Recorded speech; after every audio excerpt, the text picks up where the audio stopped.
Bismillah. Assalamualaikum warahmatullahi wabarakatuh.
Bismillah.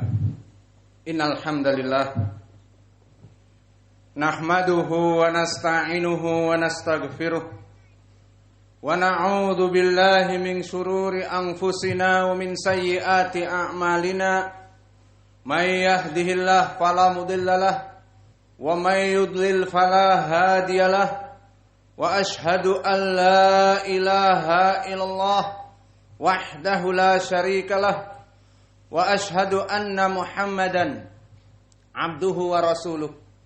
Ya ayyuhalladzina amanu taqullaha haqqa tuqatih wa la tamutunna illa wa antum muslimun.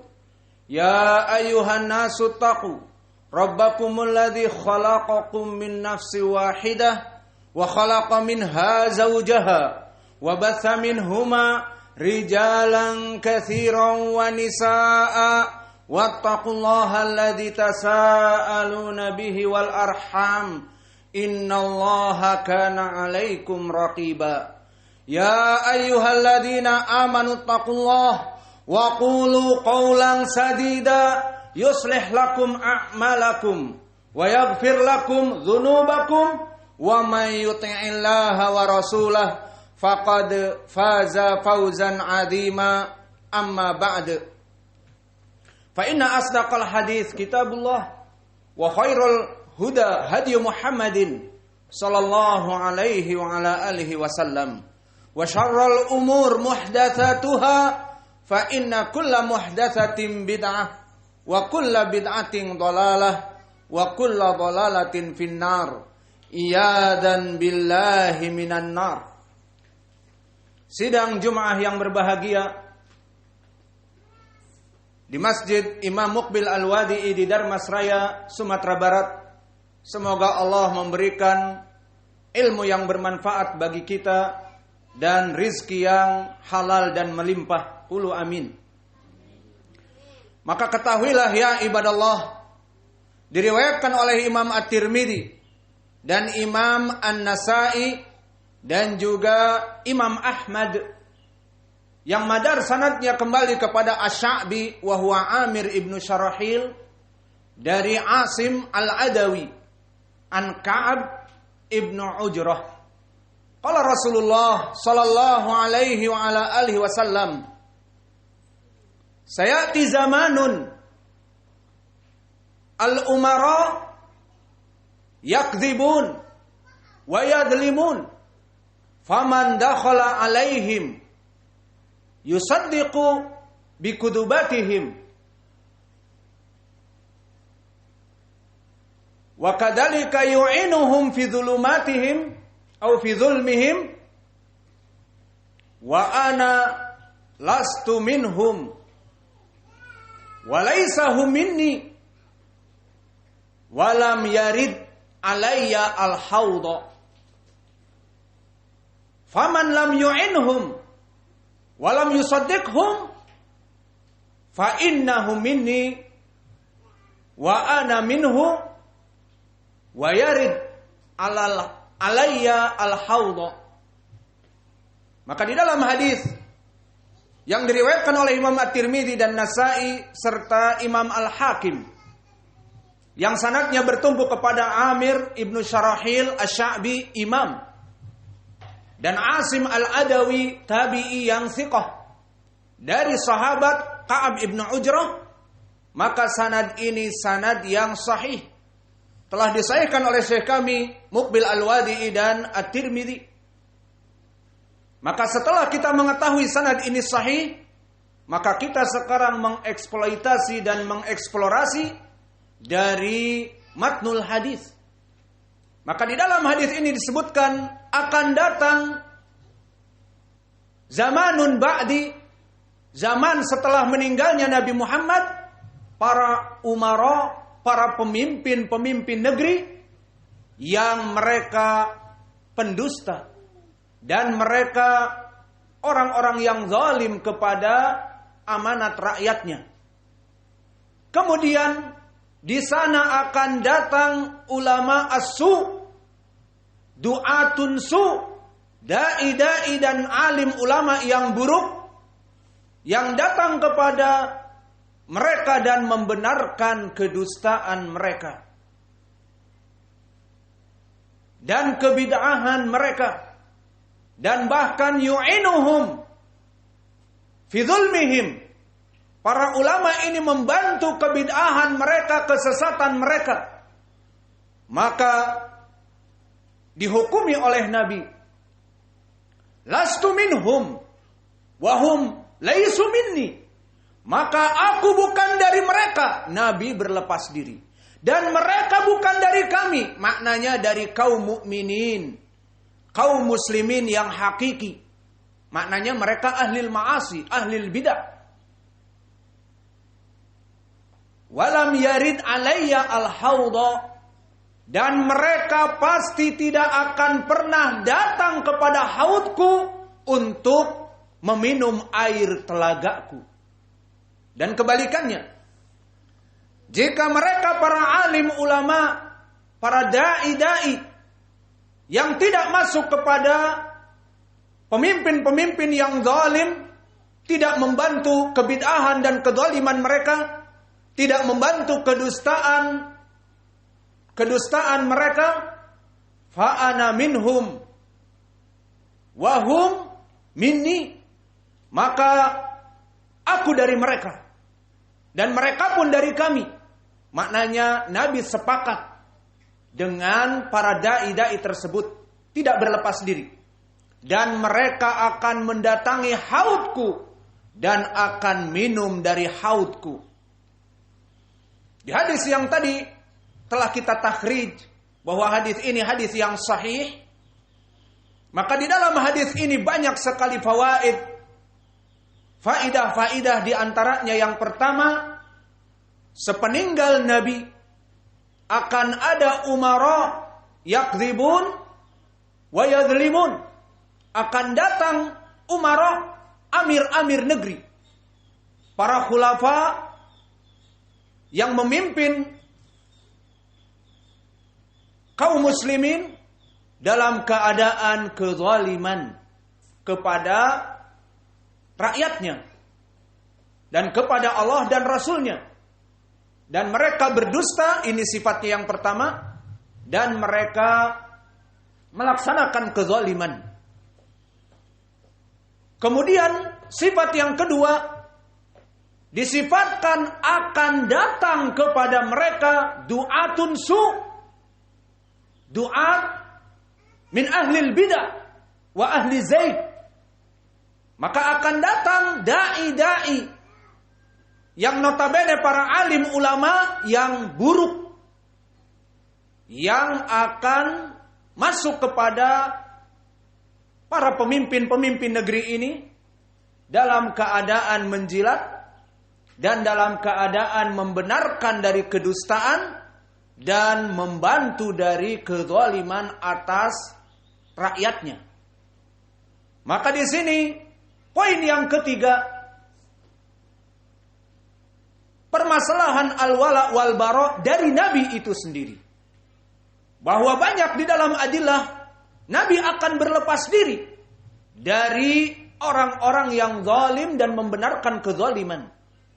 Dan Nabi akan berlepas diri dari dai-dai yang mengajak kepada keburukan. Maka di dalam hadis ini disebutkan, barang siapa dari para dai-dai yang masuk kepada pemimpin-pemimpin yang buruk tadi dan membenarkan dan membantu kezaliman mereka, maka aku berlepas diri dari mereka dan mereka bukan dari golongan kami. Maka kalau bukan dari golongan Nabi Muhammad, golongan siapa? Dan ditafsirkan bahwa mereka bukan dari muslim hakiki, mukmin hakiki, bisa pada dasarnya bukan dari kekufuran. Ini asalnya, namun bisa jadi kekufuran jika mereka membenarkan atas kekufuran dari pemimpin-pemimpin mereka. Dan di faidah hadis ini juga pemutarbalikan fakta, dan ini kita saksikan di zaman sekarang. Kelompok dai-dai khawarij. Dai-dai khawarij banyak jenisnya. Mulai dari dai ISIS ataupun dai-dai yang halusnya mulai dari Hizbut Tahrir ataupun Ikhwanil Muslimin, yang mana tujuan mereka beragama ini hanya berpartai dan mendirikan khilafah Islamiyah, sehingga mereka akan mendiskreditkan pemimpin-pemimpin negeri yang ada di negeri ini. Sampai kapan didiskreditkan? Sampai yang jadi pemimpin itu dari kelompoknya atau dirinya. Kullu hizbin bima ladaihim farihun. Setiap kelompok akan senang dengan yang ada padanya. Maka kelompok Al-Khawarij, dari yang paling ekstrim ISIS, ataupun di zaman dahulu DITII, ataupun yang memberikan nama yang lain yang sibuk di dalam permasalahan parlemen, yang intinya mendirikan daulah dari segi pengambilan suara di pemilu dan masuk kepada parlemen. Intinya mereka orang-orang yang menjadi oposisi pemerintah dari segi khawarij, maka mereka tidak akan pernah ridho kecuali yang memimpin khilafah dari mereka. Maka mereka pada hakikatnya mengambil hadis yang sahih ini untuk memutarbalikkan keadaan. Contohnya di negeri kita dan di negeri-negeri kaum muslimin minas Saudiyah dan negeri-negeri tauhid yang lainnya. Fahum yaqulun haula du'atul khawarij bihadal hadis, ungduru ila hadal hadis. Lihat hadis ini. Sayati zamanun umara yadlimun wa yakdzibun. Haula presiden-presiden negeri kaum muslimin, ahlu tauhid, negeri tauhid, haula fujar. Maka dimutlakkan dan diumumkan secara global bahwa Seluruh pemimpin negeri baik presiden ataupun raja, seperti di Saudi, seperti di Indonesia, pemimpin kita yang muslim, mereka masukkan kepada notabene ini, mereka orang-orang yang zalim, mereka orang-orang yang pendusta. Ini yang mereka lakukan orang-orang Khawarij, memelintirkan hadis yang sahih ini kepada makna yang diinginkan oleh hawa nafsu mereka. Karena mereka bisa mengkafirkan pemerintah kita. Dan itu yang nyata. Berapa dari kelompok ISIS yang ikut ISIS di luar negeri, mereka mengajak perang kepada pemerintah NKRI.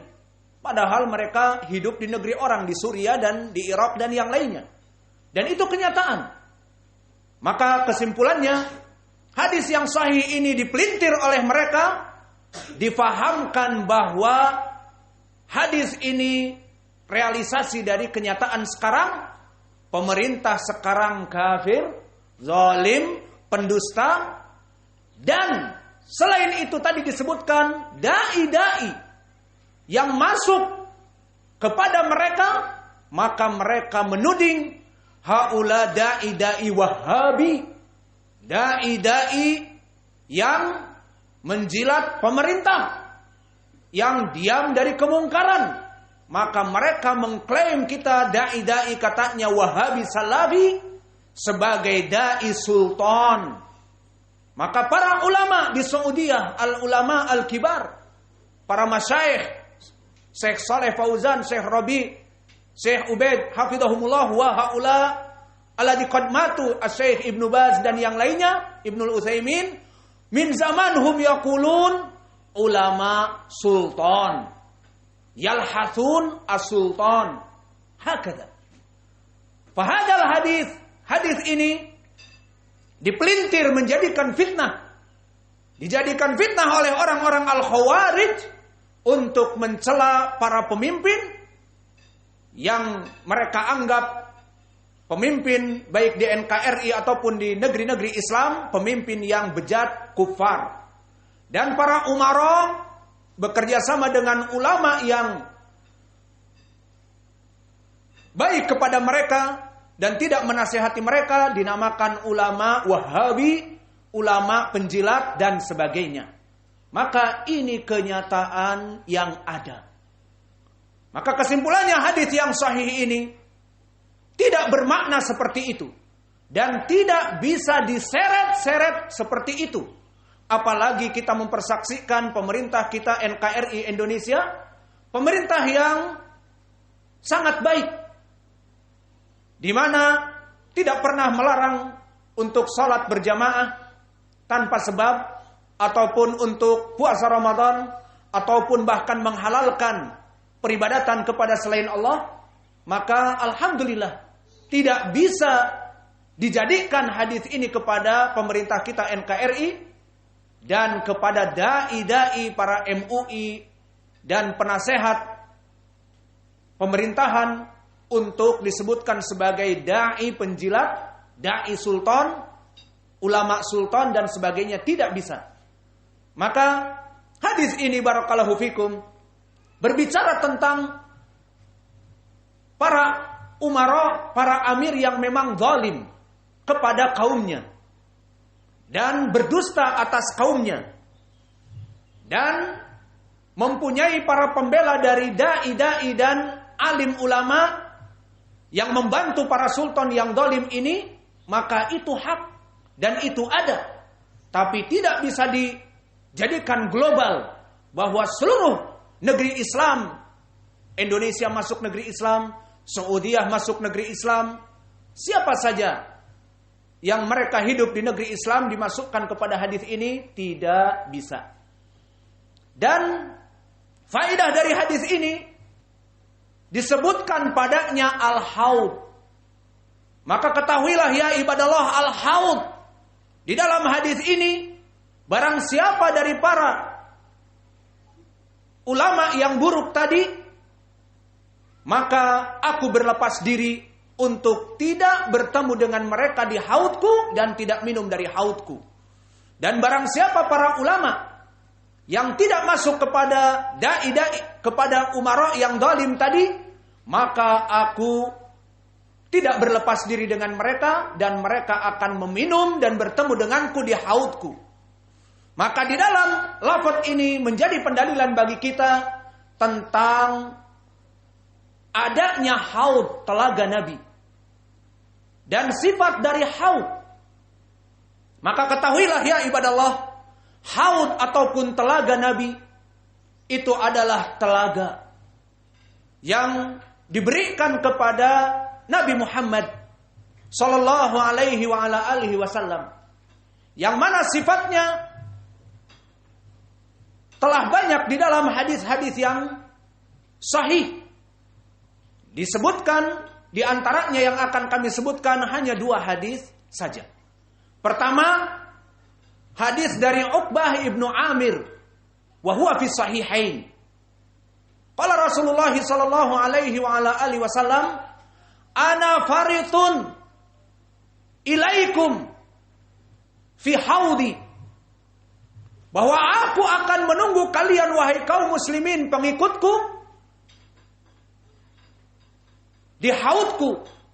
Kalian akan datang dan aku akan menyambut kalian untuk meminum air telagaku. Kemudian Nabi mengatakan dari sifatnya, wa anal an anzuru ila haudi, dan aku sekarang melihat kepada haudku. Maka di sini dari sifat yang disifatkan di hadis Uqbah ibnu Amir, pertama, haud Nabi sudah ada dari zaman sekarang. Maka di zaman itu, waktu masih hidup, Nabi mengatakan kepada Uqbah ibnu Amir, aku melihat kepada haudku sekarang di sini. Kemudian yang kedua, sifat dari haud, telaga yang besar, yang mana Nabi akan menjamu kaum muslimin untuk minum di al-haud. Tentunya al-haud ini setelah dari alam mahsyar. Dan alam mahsyar antum ketahui barakallahu fikum, keadaan semuanya dikumpulkan fi sa'idin wahid, dalam keadaan kepanasan dan dalam keadaan berpeluh dan banjir keringat sesuai dengan amalan-amalan dan keimanannya.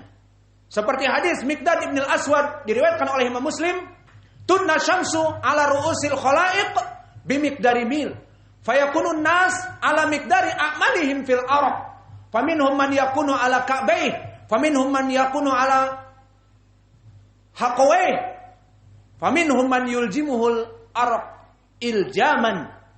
Maka manusia akan dikumpulkan di padang mahsyar dari mulai zaman Adam sampai akhir zaman, semuanya berkumpul dalam keadaan kepanasan. Kenapa?